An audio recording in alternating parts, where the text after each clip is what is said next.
Be my boyfriend, just for a week.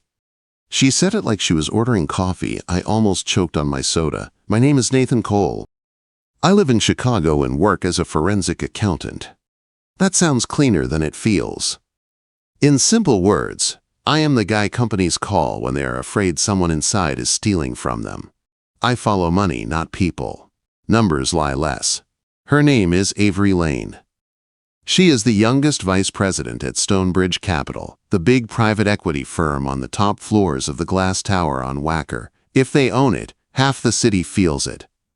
She is the one in the photos at charity galas, the one journalists call Stonebridge's golden girl, with a smile that never reaches her eyes. Tonight we were in the same room for one reason. Stonebridge's board hired me to review their books before a major vote. Officially, I was here to validate risk controls. In reality, I was here to see if someone was moving money where it did not belong.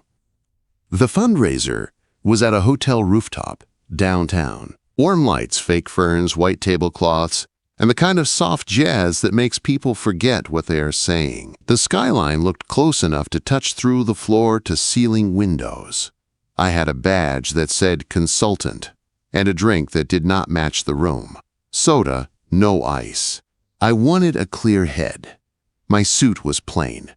My tie was dark and simple. I looked like another vendor trying not to scare donors. From my corner near the back wall, I could see everything in the reflection of the glass. I saw Avery before she saw me. Black dress, sharp shoulders, her dark hair pulled back. Not fancy, just exact. She was talking to a cluster of older men in expensive suits, her smile easy, her hands still. You could tell she was tired by the way her shoulders dropped when they turned away. Then I saw him, Logan Pierce, son of the firm's founder, the one person in every file the board sent me that made numbers bend. He had the disinterested face rich kids wear like a uniform. He stood at the bar, talking too close to a junior analyst who laughed like she wanted to leave. He thought no one was watching. He was wrong. I was watching him in the window when I heard Avery's voice beside me. "You stare like an auditor," she said. I turned. She stood by my table, holding a glass of something clear. Up close, her eyes were a cold blue that still managed to look warm when she wanted. Right now, they did not look warm. "You hired me," I said. "The board hired you," she corrected. "I am just the one who has to live with the report." I did not answer that. It was true. She looked at my untouched drink. "You are not enjoying yourself," she said. "I am working," I said. "The two do not mix." "Then you picked the right job," she said. She glanced over her shoulder. I followed her eyes in the glass. Logan was looking our way now. His gaze slid over Avery, then stopped on me, like he was trying to decide if I mattered. "He knows you are here," I said. "He knows people like you are here," she said. "He does not know you yet. That is the problem. He thinks everyone is his audience." The way she said it made something in my chest tighten. "Why did you come over?" I asked. "Because he is about to come over," she said calmly, "and I am tired of dealing with him alone." She lifted her phone. The screen lit her face for a second. She typed something fast, then turned the screen so I could read. "Be my boyfriend for this week." Fake, public, controlled. I will explain. My first reaction was simple. "No," I said. Avery's mouth did not move. Only her eyes changed. They hardened. "You listen for patterns," she said softly. "Listen now." She tilted her head slightly toward the bar. In the glass, Logan moved, said something to the bartender, then started in our direction. His drink was full. His smile was ready. "You see the donors behind him?" she asked. I saw them, a group of older board members, wives in bright dresses, watching the room like it belonged to them. "They think I am too young," Avery said. "Too soft on staff, too attached to this city. Logan thinks that is his opening." She lifted her glass and took a slow sip. Her hand did not shake. Her voice stayed low and even. "He has been leaking stories," she said. "Whispers about my personal judgment. Late nights at the office. People I am too close to. He wants to make me look unstable before the vote. And you want a fake boyfriend to fix that, I said. I want a shield that looks like a choice, she said. If I stand alone, I am emotional and difficult. If I stand with someone who looks like he does not scare easy, the story gets harder to tell. Hire security, I said. Security works for the firm, she replied. And Logan plays golf with half of them. She set her glass down and pulled something from a slim folder she had tucked under her arm, a printout, folded once, neat. She slid it across the cocktail table toward me. My own name stared up from the page. Under it, a list of access logs I had requested from the firm's internal network. At the bottom, one line in red ink. 2 of your requests were copied to Logan's private email before they reached my desk. I looked up. You think he knows I am tracking him, I said. I know he does, she said. He made a joke about bean counters who dig too deep in front of half the floor this morning. That tracked with the things I had heard, which means, Avery continued, you are already in this. He just does not see your face yet. If you stand next to me, he has to change the story. If you do not, he will use us both and blame me. She took her phone back and typed again. Her fingers were quick and sure. 1 week. Public boyfriend. Private rules. No leverage. No strings after. She pushed the phone toward me again. And your rules? I asked. Honesty, she said. No scenes we do not agree on. No lies that trap you in my mess. If I say stop, you stop. If you say stop, I stop. We do not pretend outside the places we choose. She watched my face while she said it. No blush, no flirt, just clean terms. Logan's reflection grew closer in the glass. You are asking me to stand in front of a man who hates you, I said. I am asking you to stand beside me, she said. So he cannot push me without hitting you too. The music shifted to something slower. People moved to the dance floor. The air smelled like perfume and money and the sharp bite of whiskey. I thought about the offshore transfers I had already flagged, the vendor that did not exist, the way Logan's name slid around the edges of too many approvals. I thought about the way the board had spoken about Avery in our first meeting. She is talented, but she is smart, but she cares too much, but the ice in someone's glass cracked loud across the room. It sounded like an answer. I set my soda down. Fine, I said. I will be your boyfriend for a week. Avery did not smile in triumph. She let out a breath I would not have noticed if I had not been watching her closely. Good, she said. Then here are my rules. Logan reached us at that exact second, hand already outstretched, smile wide. Avery, he said, you did not introduce me to your friend. She turned to me, then back to him, and slid her hand into mine. This is my boyfriend, Nathan, she said. He is here with me all week. Her fingers tightened once around mine, a signal I was sure I would spend the rest of the night trying to decode. Logan's grip was the kind you learn in prep school. Firm, practiced, just a little too long. So, he said, eyes flicking down to where Avery's hand was wrapped around mine. This is new. Avery's thumb pressed once against the side of my hand. Rule. Stay. We do not send you memos about my life, she said. Logan laughed like she had made a joke for him. I like to be informed about key risk areas, he replied.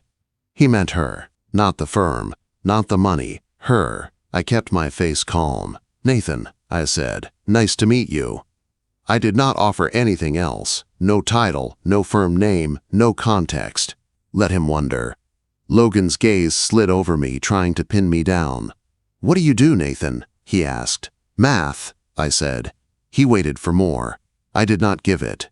Avery squeezed my hand again, just a little. He is very good with numbers, she added in a flat tone that somehow sounded like a warning. For a second, I saw something cold flicker in Logan's eyes. Then his smile snapped back into place. Well, he said, good to see you relaxing for once, Avery. You work too much. People start to think you are trying to prove something. She rolled her glass between her fingers. I am trying to keep this place from collapsing under your hobbies, she said. He chuckled. as if she had said something adorable. "Try not to embarrass yourself in front of the donors," he whispered, leaning in a little too close. "Or your math guy." Avery's grip on my hand tightened to the point of pain, then eased. "We were just leaving," she said. She turned her body toward mine in a clear cue. "When you move, I move," she had said the night before. I moved. "Nice to meet you," I said to Logan, and meant none of it. We walked away together, her hand in mine, the city lights reflected in the glass, as if the whole skyline was watching us lie. In the hallway outside the ballroom, the sound dropped. The music was muffled. The air smelled like cleaning supplies and leftover cologne.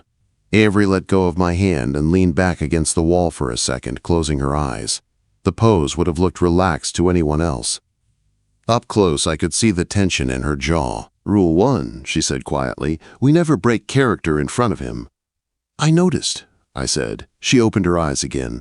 "Rule 2, she added, "you do not get to improvise my life. If I call something off, you follow my lead. I will do the same for you."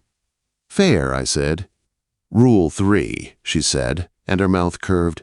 "You cannot look at me like you are writing a report when I am pretending to be your girlfriend. It ruins the illusion."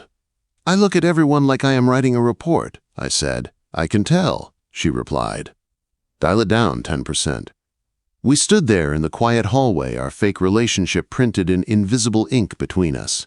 "What are your rules?" she asked. I thought about it. "No surprises," I said.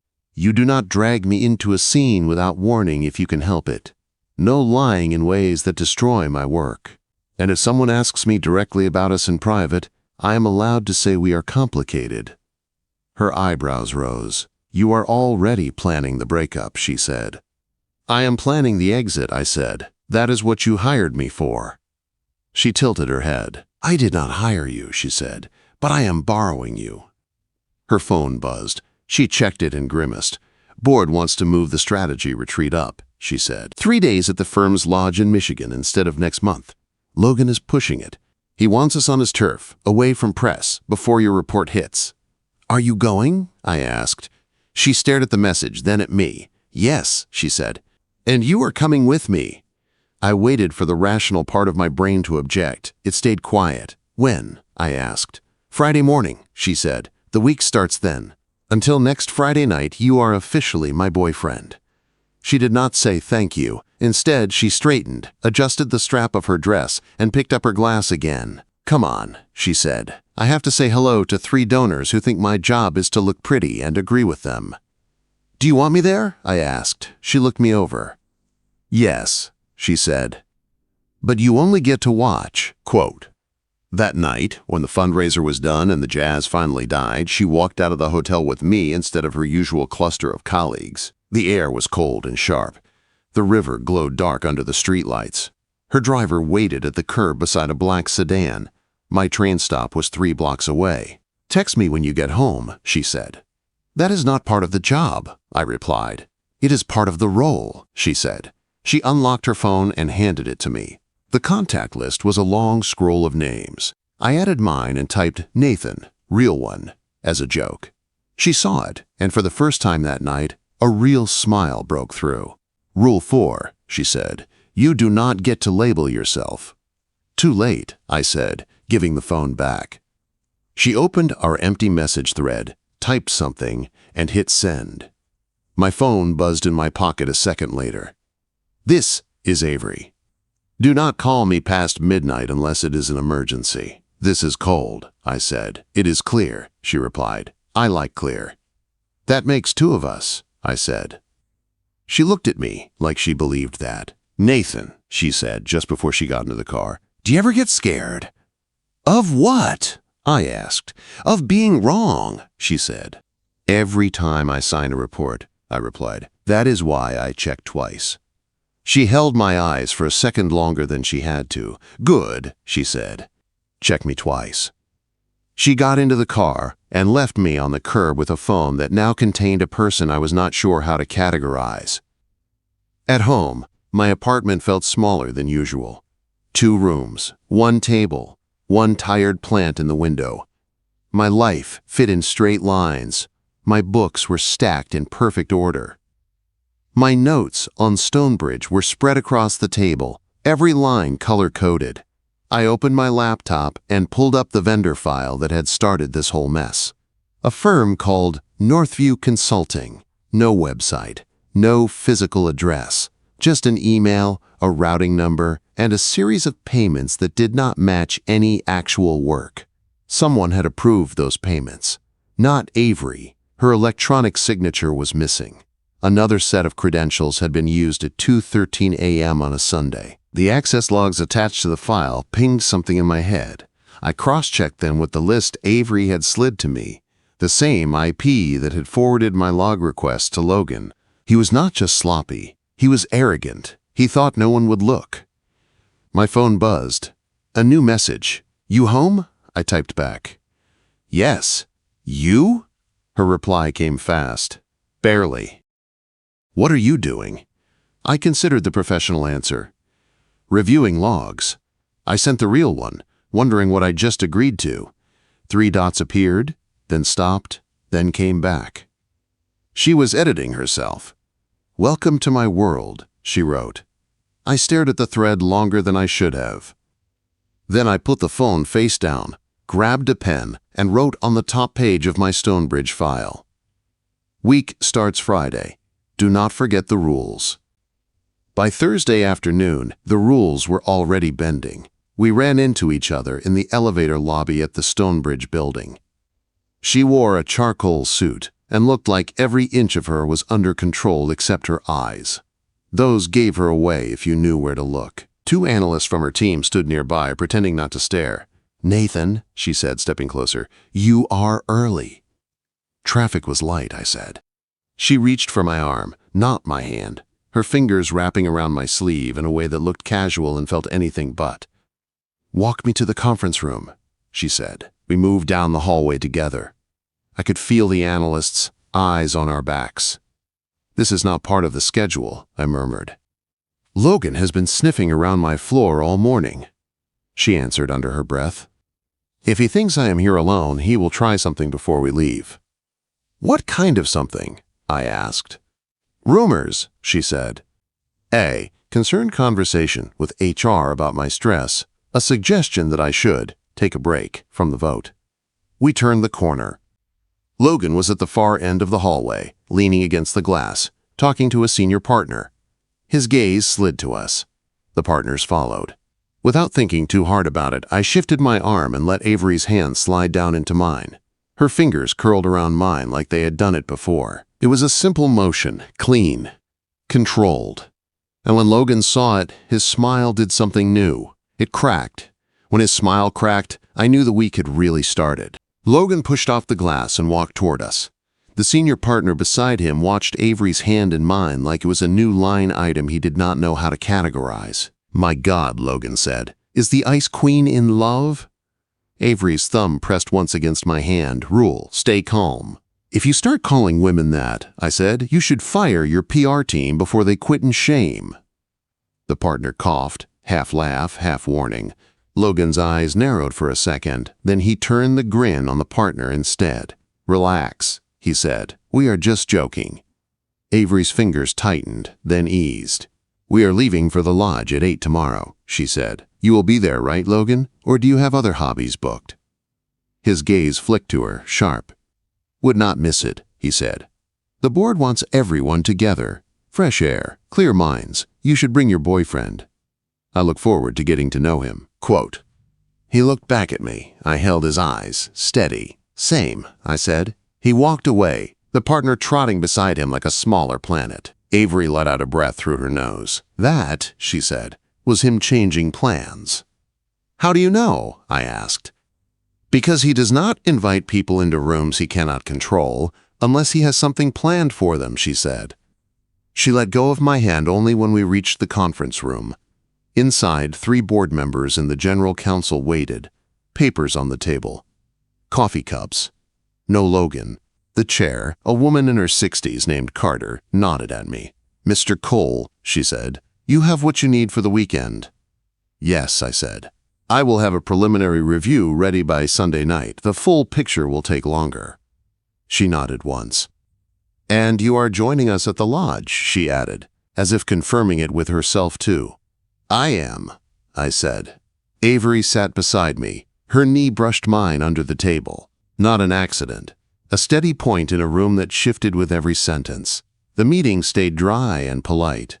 Risk, exposure, timelines. The words people use when they want to sound brave while they hedge every bet. When it was over, Carter closed her notebook. "Avery," she said, "Logan requested some time with you before we leave tomorrow. Said he had concerns about your stress level." Avery's jaw worked once. "I am fine," she said. "I believe you," Carter said, "but we cannot ignore a senior partner's concern. I thought it might help if you did not meet with him alone." Her eyes moved to me. "You want me there," I said. "I want another witness there," she replied. Avery glanced at me, then back at Carter. "We have plans tonight," she said. "Tomorrow morning, then," Carter said, "before the flight." Avery nodded once. The conversation moved on, but the shape of the weekend had changed. On Friday morning, the air over the private terminal smelled like jet fuel and cold metal. The Stonebridge jet sat on the tarmac like a silver thread. Inside the small lounge, staff and partners clustered in groups. Luggage lined the wall. Laughter floated above the low rumble of business talk.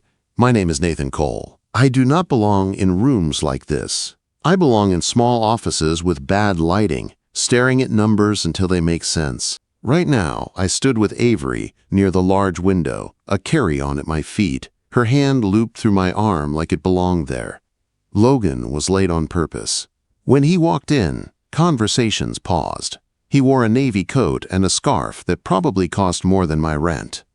He scanned the room, saw us, and headed straight over. "Avery," he said. "Nathan, ready for a cozy weekend in the woods?"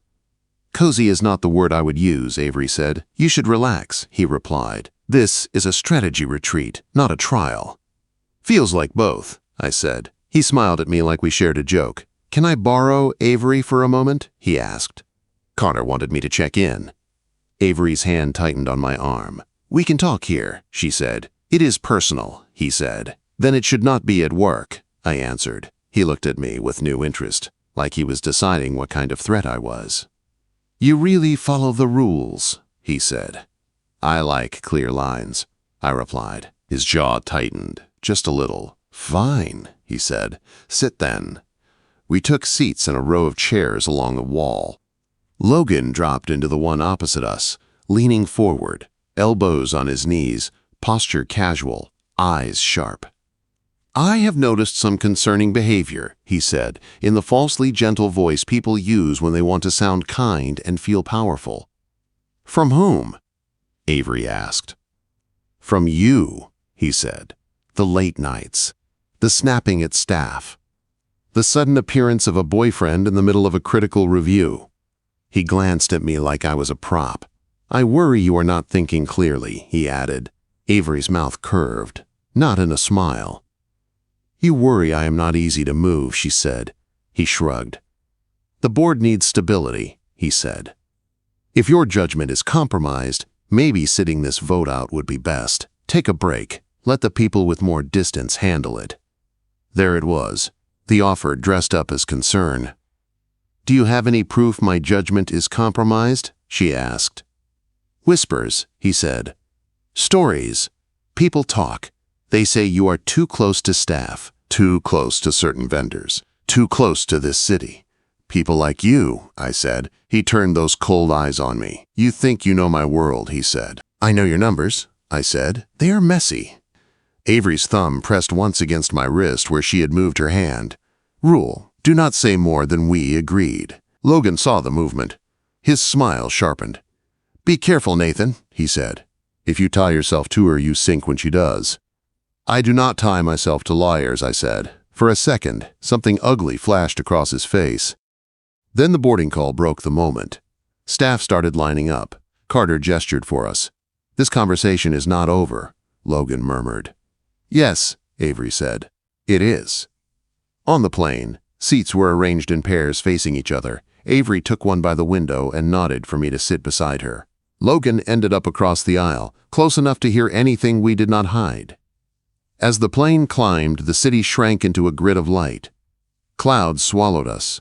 The noise of the engines settled into a steady roar. Avery reached into her bag and pulled out a folder.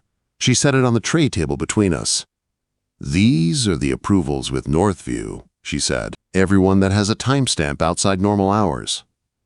I flipped through them. Each one had a pattern: late night, weekend, same IP cluster, same internal token used. "Your login was used twice," I said. "I was not even in the city those nights," she said. "I was in Dallas for a conference." "I have flight receipts." "We will pull badge data and hotel keys when we land," I said.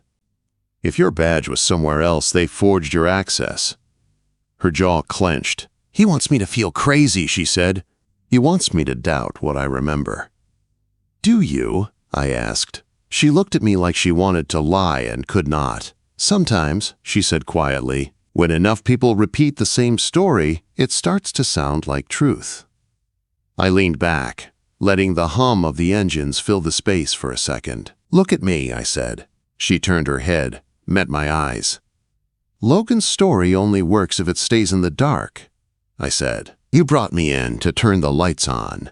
That is what I am doing. If I find something that hurts you, you will see it first. If I find something that clears you, you will see that too. Either way, you are not standing in front of this alone."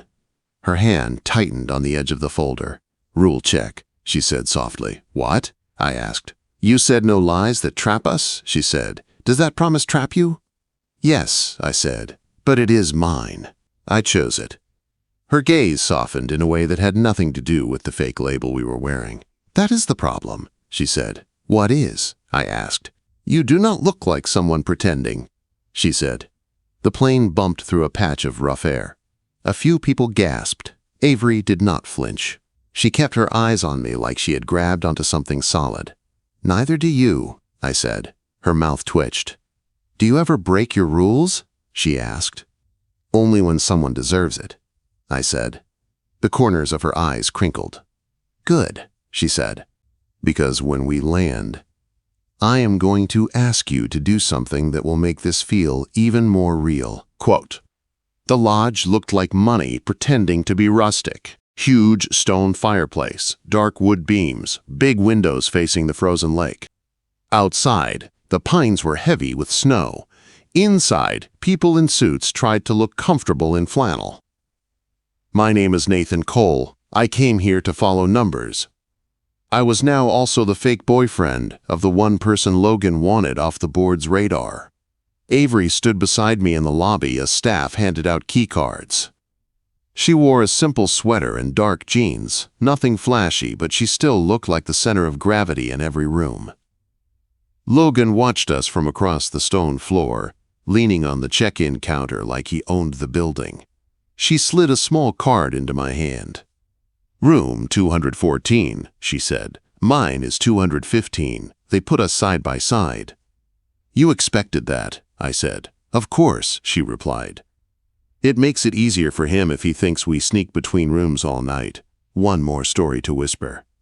"Do we?" I asked. She held my eyes for a second, then looked away. "We follow the rules," she said. Her phone buzzed. A message from Carter. "Meeting in the lake room in 20 minutes. Strategy session. All partners." Nathan invited. She glanced at me. "You still willing to feel too real?" she asked quietly. "What do you need?" I asked. "I need you to sit beside me," she said. "I am going to say something they do not expect." The lake room had a long table and a wall of windows. The ice outside glowed pale blue under a gray sky. Inside, coffee steamed and tension sat heavy. Logan took a chair near the middle. Carter sat at the head. Avery chose a spot across from Logan, toward the end. I took the seat next to her. Our knees brushed under the table. It grounded us both. Carter opened with polite words about growth and opportunity. Then she shifted. "Before we begin," she said, "Logan raised concerns about internal controls, offshore exposure, and leadership stability. Nathan, you have been reviewing our systems. Any early impressions?" Every head turned. I clicked the pen in my hand once and set it down. No notes, no slides, just my voice. There are issues, I said. A consulting vendor called Northview with no online presence. Payments routed through an offshore bank. Approval logs that do not line up with travel records. Internal emails about risk that never reached the people who should have seen them. Logan laughed softly. So we are sloppy, he said. That is why you are here. I did not say sloppy, I said. I said intentional. The room went quiet. Carter's eyes sharpened. Explain, she said. I slid a thin folder I had brought onto the table and opened it so everyone could see. These are the Northview approvals, I said. Each signed with internal credentials at odd hours. Here are Avery's travel receipts. On 2 of the nights her login was used, she was in Dallas. Her badge checked into a hotel there. Her phone hit a tower 3 states away. But her credentials were used from a Chicago IP address. I pointed to the second page. Here are the access logs, I said. Same IP cluster that forwarded my internal log requests to a private email before they got to Avery. The email belongs to Logan. Quote, a ripple went through the room like a low wave. Logan's chair creaked. Anyone could have used that machine, he said. You have no proof it was me. I turned another page. This is camera footage from outside the network room, I said. Time-stamped within 1 minute of each suspicious login. The badge opening the door belongs to your assistant. She reports directly to you. Carter leaned forward. Logan, she said, is there a reason your email and your team's credentials would be involved in these approvals? He spread his hands like he was helpless. I manage growth, he said. We needed new channels. Maybe details got messy. That does not make me a criminal. It does raise questions about oversight. Avery has been distracted. All eyes slid to her. She did not shrink. She sat up straighter. That is what you want them to believe, she said. That I am too emotional to see what you are doing. That I am too attached to this firm to call it out. She reached into her bag and pulled out another folder. This one, thicker. She set it beside mine. This is my part, she said. Every time I flagged an inconsistency, Logan redirected the conversation. He pushed this retreat up. He pushed for you to bring in Nathan, not because he cares about risk, but because he thought he could use Nathan's presence as proof I was unstable. Logan scoffed. You showed up at a fundraiser with a boyfriend no one knew, he said. You are not exactly defending your own case. Avery's hand slid onto my wrist under the table. Light, steady. That was my choice, she said. What you did was try to sabotage the process. She looked at Carter. Before we left, she said, I filed a confidential report to compliance. I attached everything Nathan found, every forwarded log, every mismatched timestamp. I also disclosed our relationship because I knew he would use it if I did not. The word relationship landed harder than any document. Carter looked at me. I nodded once.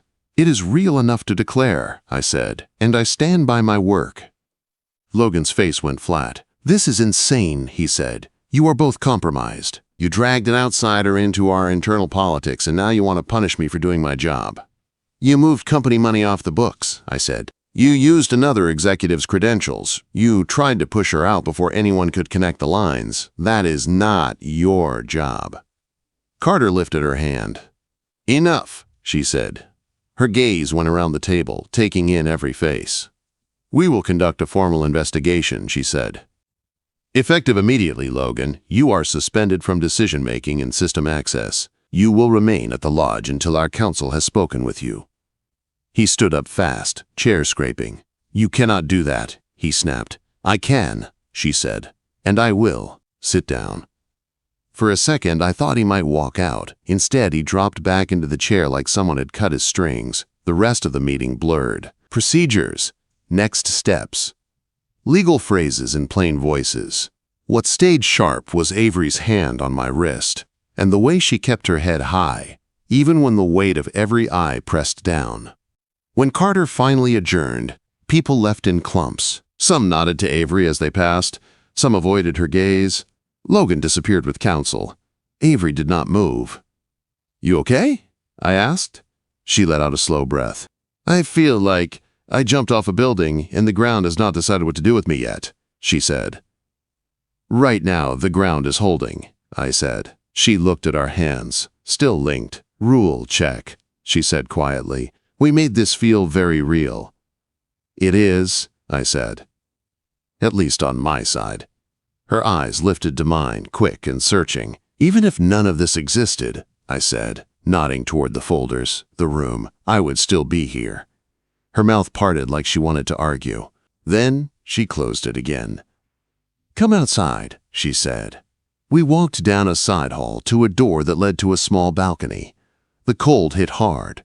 Our breath showed in small clouds. The lake glittered under thin sunlight. Somewhere on the other side of the lodge, people kept talking about risk and return. Out here, it was just us. Avery folded her arms against the cold. I took off my coat and put it around her shoulders. It swallowed her, making her look smaller and somehow stronger. Thank you, she said, for standing next to me when everyone in that room could have decided I was the problem. That is not why I did it, I said. I know, she replied. That is what scares me. She turned to face me fully. When I asked you to be my boyfriend for a week, she said, I thought it would be a role, a tool. I did not plan for you to feel this real. You wrote the rules, I said. I just followed them. Her hand slipped into mine again, fingers fitting like they had on the first night, only now there was no script. Then I am changing one, she said. Which one? I asked. The part where you walk away Friday, she said. If you still want to leave, you can. No leverage, no pressure. But I am not going to pretend I only needed you for the week. The lake was quiet. My heart was not. I do not want to leave, I said. Not if staying means this is real on both sides. She took one step closer. It is, she said. On mine, too. I lifted my free hand and brushed a strand of hair away from her face. She did not flinch. She watched me like she was letting someone see her without armor for the first time in a long time. Can I kiss you? I asked. Yes, she said. Only if you mean it. I did. The kiss was not perfect. Our noses were cold. My coat shifted. Her fingers tightened on my hand like she was hanging onto a ledge and a lifeline at the same time. But it was steady and sure and exactly true. When we pulled back, she leaned her forehead against mine and laughed once under her breath. What? I asked.